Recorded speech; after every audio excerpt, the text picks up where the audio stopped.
Hi friends, నేను అయితే కొస్తా ఉన్నాను ఎండలో. ఎవరినైనా వీడియో తీయమందామంటే మా అమ్మకి తెలియదు వీడియో తీసేది. అందుకే నేను వీడియో తీయలేదు. కోసేటప్పుడు అయితే చూడండి, అయితే నేను కోసిండాను, ఇంకా కోస్తాను. చూడండి, కొసు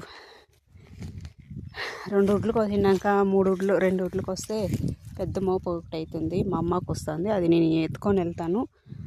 ఈ మోపు అయితే కట్టిపెట్టేస్తే మా మామ వచ్చి బండి ఎత్తుకొని వెళ్ళిపోతాడు. అందుకే నేను మీకంతా సైకిల్ కావాలా అని మీకు పెడతా ఉండేది. ఎవరైనా హెల్ప్ చేస్తారు ఇంకా అనేసి. ఎందుకంటే ఒకరే హెల్ప్ చేసి ఒకరి మీదే భారం పెట్టకూడదు కదా, ఇంకా ఎవరైనా హెల్ప్ చేస్తారేమో అని వీడియో పెడతా ఉండేది పదే నేను సైకిల్ గురించి. చూడండి, నేను నిజంగానే మా చేనుతో నుంచి కోసి మోస్తాను, చాలా దూరం మోస్తాను. ఎప్పుడో ఒకసారి మా మామ ఇంట్లో ఉన్నప్పుడు వచ్చి ఎత్తుకొని వెళ్తాడనమాట. డైలీ నేనే ఎత్తుకొని మోస్తూ ఉంటాను.